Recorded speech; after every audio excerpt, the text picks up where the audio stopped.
बिस्मिल्लाहिर्रहमानिर्रहीम। अस्सलाम वालेकुम। आप देख रहे हैं हालात। मैं हूं सईद चौधरी। कल 22 जुलाई को पंजाब की वजारत आला का फैसला होने वाला है। कौन वज़ीर आला होगा, जोड़ तोड़ जारी है। कोई उसके बंदे तोड़ रहा है, रेट लग गए हैं जनाब। कुछ कह रहे हैं अरब तक कीमत पहुंच गई है, पीटीए वालों का दावा है।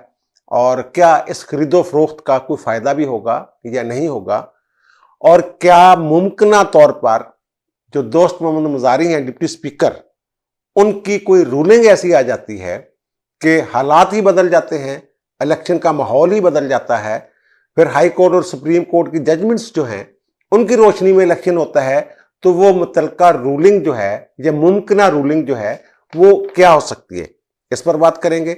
कहीं मशवरे हो रहे होंगे ना, अभी कुछ चीज़ें फाइनल हो रही हैं, कुछ फाइनल होने वाली हैं। बॉडी लैंग्वेज जो है, जो जरदारी साहब की है या शहबाज शरीफ की जो है, हमजा शहबाज की है, मौलाना साहब की है, ये ज़रा बड़े पुरइत्माद नज़र आ रहे हैं। जबकि दूसरी तरफ जो पीटीए वाले हैं, ख़ास तौर पर इमरान खान साहब और उनके जो लीडरान हैं, वो थोड़े से मुस्तरब नज़र आ रहे हैं। इस्तराब है उनमें। कभी सुप्रीम कोर्ट में पिटीशन लेके जाते हैं, कभी लाहौर हाई कोर्ट में पिटीशन लेके जाते हैं कि जनाब को धांधली होने वाली है, कोई गड़बड़ होने वाली है, पता नहीं क्या मामला हो जाना है। इस तरह की बातें हो रही हैं। ये उनके इस्तराब को ज़ाहिर करता है। लाहौर हाई कोर्ट ने भी कहा है कि जनाब जो चीफ सेक्रेटरी और आईजी हैं, ये कोई धांधली शांधली जो है, लोगों को उठाना हरासा करना, एमपीएस को, वो रोके ज़रा ना करें। और सुप्रीम कोर्ट में भी ये गए थे तौहीन अदालत की दरखास्त राना सनाउल्लाह के खिलाफ लेके, वो भी कोई दाल चाल नहीं गली। उन्होंने कहा जनाब वो इससे क्या साबित होता है कि क्या कहाँ वो वायलेशन कर रहे हैं सुप्रीम कोर्ट की जो जजमेंट है उसकी। जो डिप्टी स्पीकर हैं दोस्त मोहम्मद मुजारी साहब, उन्होंने ही हाई कोर्ट और सुप्रीम कोर्ट की जजमेंट्स की रोशनी में ये अब इलेक्शन करवाना है।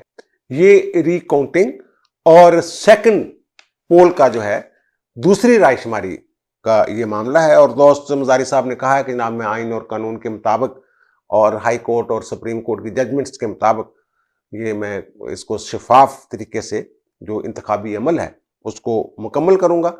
और वो मुतलका रूलिंग क्या हो सकती है, फिर फड्डा पड़ेगा, फिर लड़ाई होगी, फिर झगड़ा होगा, फिर बाल खींचे जाएंगे, फिर लोटा लोटा और जिंदाबाद मुर्दाबाद के नारे लगेंगे असेंबली में। इस तरह की चीज़ें जो हैं उनकी पेशगोई मैं कह रहा हूँ कि की जा सकती है। लेकिन इससे पहले हम थोड़ी सी बात करेंगे। मौलाना फजल रहमान साहब का जो बयान सामने आया है, उन्होंने एक बड़ा खड़ाक कर दिया है। वो बड़े अरसे से ये कहा जा रहा है कि इमरान खान को इमरान खान की ज़बान में जवाब दिया जाए। ये भी बात नहीं आते थे, डीजल डीजल, कभी कुछ कभी कभी कुछ। उनका जो बयान है मौलाना साहब को, इस तरह का लबो लहजा, जिस तरह की ज़बान कभी मौलाना ने इस्तेमाल की नहीं थी जो उन्होंने की है। वैसे तो वो सख्त कभी कभी बोलते थे, लेकिन इस तरह की ज़बान वो कभी नहीं बोलते थे। उन्होंने इमरान खान को ये खबरदार किया कि इमरान खान साहब अपनी औकात में रहें, आप हद से ना बढ़ें।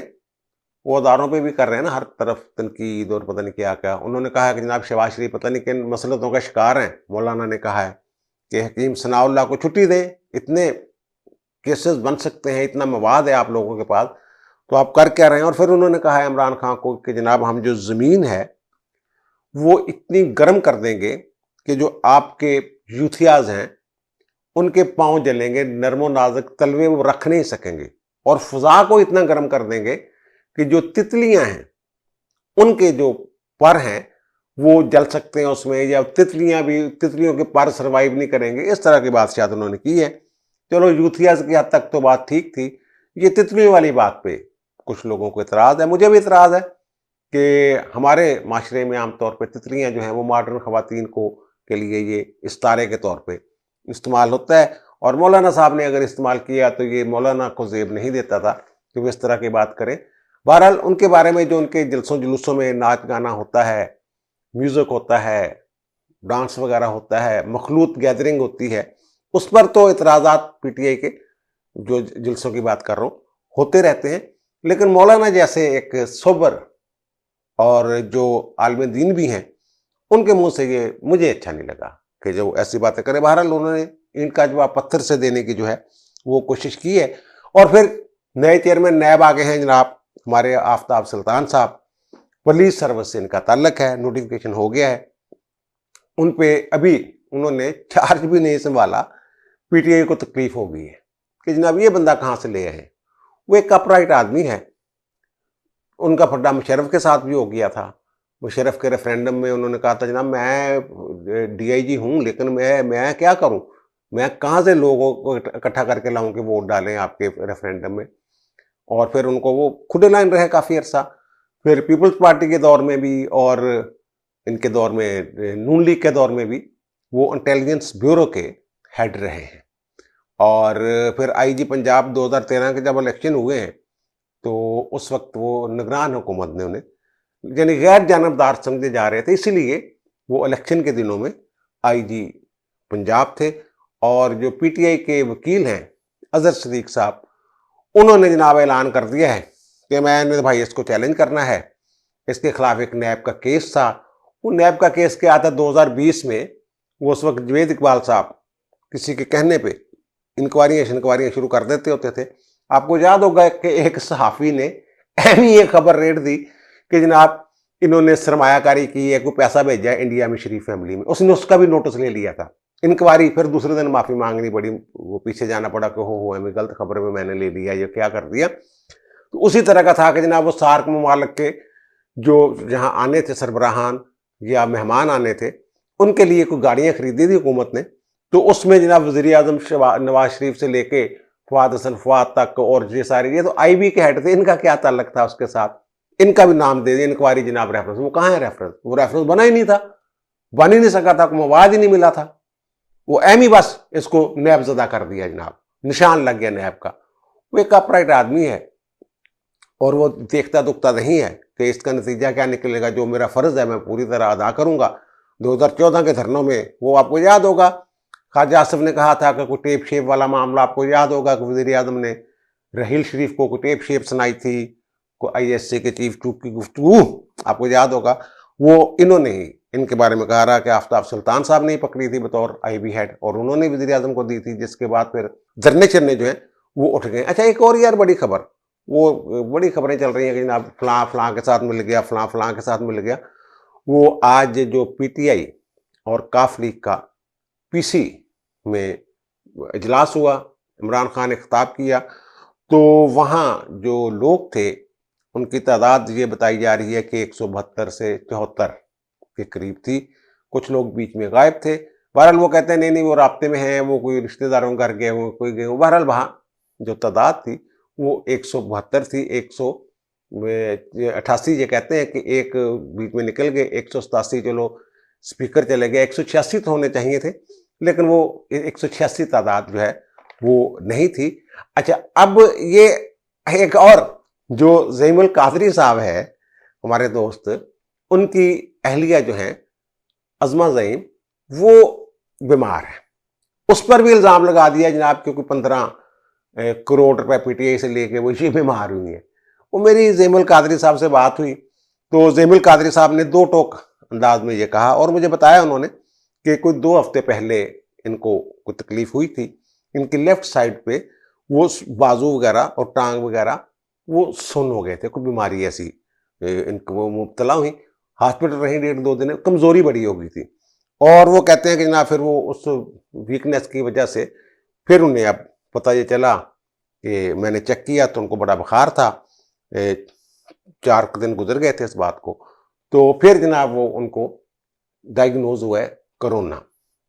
वो कहते हैं कि जनाब ये 15 करोड़ वाली जो बात है, अगर उन्होंने ये बहुत खुले बंदों ये बात की है और उनका ये बात नोट कर लें कि अगर किसी वक्त भी मैं मुस्तकबिल में पीटीआई में या काफ लीग में शामिल हो जाऊं या मैं उनका टिकट ले लूं तो फिर हम मुजरम, वो अगर मैं उनका जो पट्टा सा होता है झंडे का पीटीआई का वो मैं डालूं तो आप वो कहते हैं कि आप मेरे गले में पटा डाल के रस्सा डाल के मुझे घसीटे, अगर ये मैं झूठा हूं। तो वो कहते हैं ऐसी बात ही कोई नहीं है, वो बीमार हैं।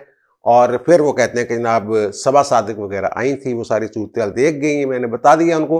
वो कहते हैं कि अगर मेरी बीवी का बुखार उतर गया, मैंने बाहर से कुछ अद्वियात मंगवाई हैं और वो ना भी चल सकें लेकिन सूरत उनकी सेहत बेहतर हो गई, तो फिर मैं उनको अपने कंधों पे बिठा के असम्बली हाल तक लेके जाऊंगा। ये वो कहते हैं इल्ज़ाम तराशी ना करें 15 करोड़ रुपए और इतने करोड़, अगर मैं उन्होंने फिर ये कहा मुझे कि अगर मैं पीटीआई में या काफ लीग में कभी भी हम चले जाएं, मैं और मेरी बीवी, तो फिर आप समझिए कि ये हमने 15 करोड़ रुपए लिए, हमने अपना ज़मीर बेचा है। ऐसी बात नहीं। बहरहाल वो कहते हैं कि चलने फिरने के काबिल तो नहीं है वो। तो बहरहाल वो कोरोना का एक और मसला भी है कि वो पब्लिक में जाने से भी ममानत है कानून की, लेकिन वो तो मेरे ख्याल वो कोई ख़ास किस्म का ड्रेस पहन के बंदा जो है वो जा सकता है उसमें। अच्छा, अब आते हैं जनाब हम उस तरफ जिसका मैंने जिक्र किया था कि वो जो रूलिंग शूलिंग क्या हो सकती है, दोस्त मोहम्मद मज़ारी साहब क्या काम कर सकते हैं।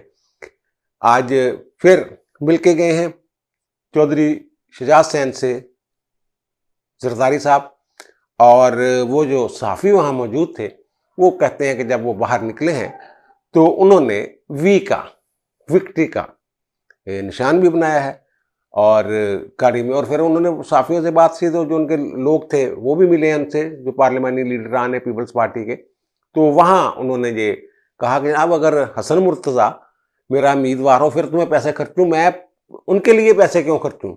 असल में यार सूरत ये थी कि जब ये इलेक्शन हारे हैं ना 17 अप्रैल का, तो नून लीग वाले तो घबरा गए थे पहले दिन, सच्ची बात है। तो हमजा इस्तीफा दे देगा, इस तरह की बातें सोचने लग गए थे, वफाकी हुकूमत तोड़ दें, तहलील कर दें। तो वो इस कैफियत से जरदारी साहब ने इनको निकाला था कि भाई आप इस्तीफे उस्तीफे ना दें। जरदारी साहब ने कहा जनाब इस्तीफे उस्तीफे क्यों देने हैं, संभालते हैं मामलात को। और वो बैठे हुए जमा तफरीकें कर रहे हैं सारी, वो कह रहे हैं इतने बंदे हैं, वो कहते हैं इतने बंदे हैं, दावे वायरल दोनों तरफ से किए जा रहे हैं। रेट इमरान खान साहब ने बात करके बहुत बढ़ा दिया है, तो ज़ाहिर है फिर इतने रेट में लोग लालच में भी आ जाते हैं। कल मैंने भी लाख किया था इस पर। तो अब जो मैं ये कह रहा हूँ ना कि दोस्त मोहम्मद मज़ारी साहब के हाथ में जो डिप्टी स्पीकर हैं बहुत कुछ आ गया हुआ है।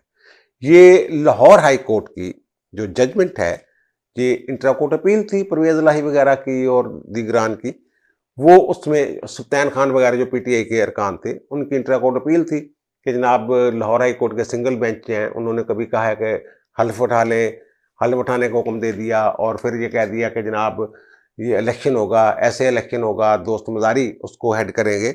उसको इन्होंने चैलेंज किया था इंट्रा कोर्ट अपील के ज़रिए, और फिर इंट्रा कोर्ट अपील जो है उसका फैसला जो आया था वो आया था 30 जून को। वो जजमेंट का वो मुतलका हिस्सा जो है वो हम आपको स्क्रीन पर दिखा रहे हैं। वो ये कह रही है कि दोस्त मोहम्मद मज़ारी साहब ही उस अजलास को हेड करेंगे और रीकाउंटिंग करेंगे। 25 वोट जो थे पीटीआई वालों के, यानी वो निकाल देंगे, और फिर गिनती करके उसके बाद वो सेकंड जो राउंड होता है या सेकंड पोल जो होता है वो करवाएंगे, यानी कि वो रन ऑफ इलेक्शन का मरहला शुरू करेंगे। 25 वोट निकाल देंगे और 25 के बाद जितने लोग हाजिर होंगे उनमें से जो बंदा जिसको ज्यादा वोट मिल जाएंगे वो वजीर आला हो जाएगा। यानी उन्होंने जो 16 अप्रैल को जो इलेक्शन हुआ था जिसमें ये 25 वोट भी, जिनको मुनहरफीन कहते हैं और पीटीआई वाले लोटा कहते हैं, उनके वोट भी कंसिडर किए गए थे, और 197 वोट जो हैं वो मिले थे हमजा शहबाज को। तो वो वोट जो है उसमें से निकल जाएंगे, और इस जजमेंट से ये लग रहा है कि 16 अप्रैल वाली पोजीशन पे वापस जाएंगे। अब ये 25 सीटों पे 5 जो मखसूस सीटें थी वहां भी लोग आ गए हैं, 3 खवातीन और 2 अकलियती, और बाकी 20 जो जनरल इलेक्शन वाली सीटें थी वो भी आ गई हैं। ये जो सीटें हैं 25 वोट, ये तो हाई कोर्ट ने कहा अपनी जजमेंट में कि इनको निकाल देना है बीच में से, क्योंकि ये मुनहरफीन की आए, यानी ये जो इलेक्शन है ये नया इलेक्शन नहीं है, नए इलेक्शन का तो हुक्म ही नहीं दिया। लाहौर हाई कोर्ट ने रीकाउंटिंग और उसके बाद रन ऑफ इलेक्शन का जो मरहला दरपेश होगा उसके मुताबिक कार्रवाई शुरू करनी है, आगे चलाना है मामले को। तो फिर ये तो नहीं हो सकता कि पहले इन लोगों के जो वोट हैं 25 सीटें जो जिनका मैं जिक्र कर रहा हूं मुनहरफीन की, जिनकी जगह नए लोग आ गए हैं, पहले तो इनको निकाल दिया जाए गिनती में से, और दोबारा जब दूसरा मरला हो, दूसरी रायशुमारी हो, उसमें इनको कहेंगे आप आके वोट डाल दें। ये एक नुक्ता, बड़ा अहम नुक्ता जो है वो ज़ाहिर है इन्होंने नून लीग वाले सोच रहे होंगे और दोस्त मज़ारी साहब भी सोच रहे होंगे। और फिर इसके बाद चले गए जी सुप्रीम कोर्ट में। सुप्रीम कोर्ट ने जो ऑर्डर किया है जो सुप्रीम कोर्ट की जजमेंट है, 1 जुलाई को उनकी जजमेंट आई है। 1 जुलाई को इलेक्शन होना था, जो हाई कोर्ट के हुक्म के मुताबिक। ये भागे भागे गए सुप्रीम कोर्ट, और सुप्रीम कोर्ट में जो 3 रुकनी बेंच था, मिस्टर जस्टिस उमर अता बंदयाल साहब का, एजाज अल एहसन साहब और जमाल खान मंदोखेल साहब का, तो उन्होंने दोनों पार्टियों के साथ मशूवरत करके, पंचायत सी बना के इस नतीजे में पहुंच गए। और फिर उन्होंने जजमेंट दी थी, वो भी मैं आपको स्क्रीन पे दिखा रहा हूं। वो जजमेंट देखिएगा, 1 जुलाई की जजमेंट है। उन्होंने ये कहा कि लाहौर हाई कोर्ट ने हुक्म दिया था कि 1 जुलाई को ये इलेक्शन होगा। हम दोनों पार्टियों का सुन सुना के सारा कुछ उनकी बाहमी रजामंदी के साथ इसमें थोड़ा सा इसको मॉडिफाई कर रहे हैं, इसमें थोड़ी सी तरमीम करके उन्होंने हुक्म जारी किया। उन्होंने कहा नहीं, इलेक्शन जो होगा, इलेक्शन नहीं कहा उन्होंने भी लफ्ज बोला सेकंड पोल, यानी दूसरी रायशुमारी। आइन के तहत अगर 186 वोट नहीं ले सकता, टोटल अरकान की अक्सरियत नहीं ले सकता, तो फिर दोबारा वो जो पोलिंग होगी, रायशुमारी होगी, उसमें जिसकी हाजिर अरकान में से जो ज्यादा बंदे जिनकी अक्सरियत होगी, जिसके साथ वो वज़ीर आला हो जाएगा। उन्होंने भी ये कहा कि सेकंड पोल होगा, और शाम को 4 बजे 22 तारीख को ये सेकंड पोल होगा। और सेकंड पोल में वो दोस्त मोहम्मद मजारी जो डिप्टी स्पीकर हैं, वही इसको ज़ाहिर है वो हेड करेंगे। यही उन्होंने लिखा है, वाजे कर दिया उन्होंने। तो फिर भाई जी, अगर दोस्त मोहम्मद मजारी साहब ये कानूनी नुक्ता ले आते हैं कि लाहौर हाई कोर्ट ने ये कहा था कि रिकाउंटिंग, और रिकाउंट में कर रहा हूं, रिकाउंट में 25 अरकान के वोट शुमार नहीं किए जाएंगे सुप्रीम कोर्ट की जजमेंट की रोशनी में 63A वाली, तो बाकी अरकान जो हैं वो आ जाए साइड पे और वो इसमें अपना वोट डालें, सेकंड रायशुमारी में हिस्सा डालें।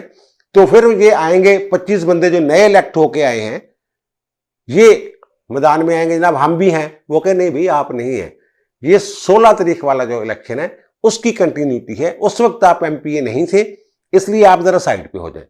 वहां फिर रोला पड़ेगा। सुप्रीम कोर्ट ने भी ये नहीं कहा कि जो नए लोग आ रहे हैं ये इलेक्ट होके दोबारा, तो ये उसमें, या अगर सुप्रीम कोर्ट या लाहौर हाई कोर्ट री इलेक्शन कह देती, दोबारा इलेक्शन, फिर इनके वोट कास्ट होने थे। उन्होंने रिकाउंटिंग और सेकंड पोल, दूसरी रायशुमारी का ये कहा है। अब ये दोस्त मोहम्मद मजारी पर इन्हिसार है कि वो चाहें तो ऐसी रूलिंग जो है वो दे सकते हैं कि नहीं भाई आप लोगों का शुमार हम नहीं करेंगे, आप साइड पे हो जाएं। 16 अप्रैल को जो पोजीशन थी उसी पोजीशन पे ये आज का इजलास है, और वहां से ही हम इसको कंटिन्यू करेंगे। अब ज़ाहिर है ये इनको तो ये तस्लीम नहीं करेंगे, ये मुख्तलिफ किस्म की तावीलें पेश करेंगे।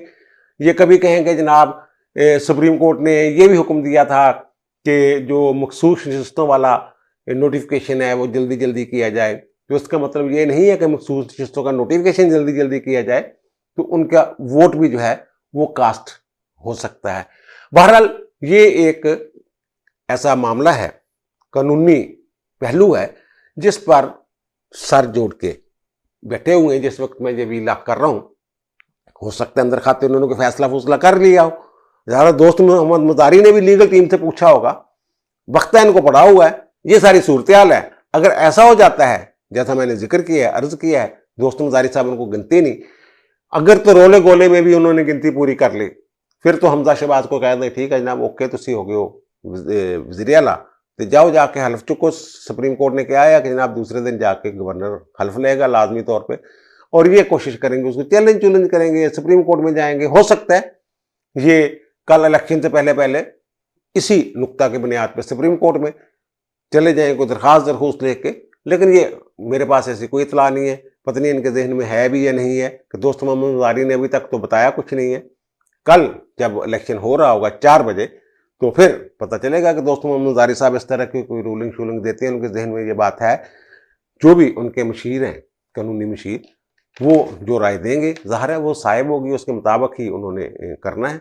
और बाहर जो पोजीशन नज़र आ रही है सुप्रीम कोर्ट और हाई कोर्ट की जजमेंट्स, जिनके मैंने मुतलका पैराग्राफ्स आपको दिखाए भी हैं, उनमें ये वाज़े तौर पे है कि ये नया इलेक्शन नहीं है, बल्कि रिकाउंटिंग पहले लाहौर हाई कोर्ट के मुताबिक, फिर सेकंड पोल और इसी तरह सुप्रीम कोर्ट ने भी वाज़ेह तौर पे लिखा हुआ है कि सेकंड पोल से मामला शुरू होगा, और सेकंड पोल से मामला अगर शुरू होना है तो फिर ये पोजीशन 16 अप्रैल पे जाएगी, और 16 अप्रैल को ये 25 अरकान जो नए आए हैं मुंतखब होके 20 जनरल पे और 5 दूसरी सीटों पे मखसूस नशिस्तों पे, तो फिर वो वोट कैसे कास्ट करेंगे? उनके वोट तो निकालने हैं पहले, ये 25 वोट, फिर वो कैसे शामिल कर लेंगे उसमें? दूसरे जो सेशन होगा, जो जिसको कहते हैं सेकंड जो पोल है, उसमें उनका कैसे वोट कास्ट होगा?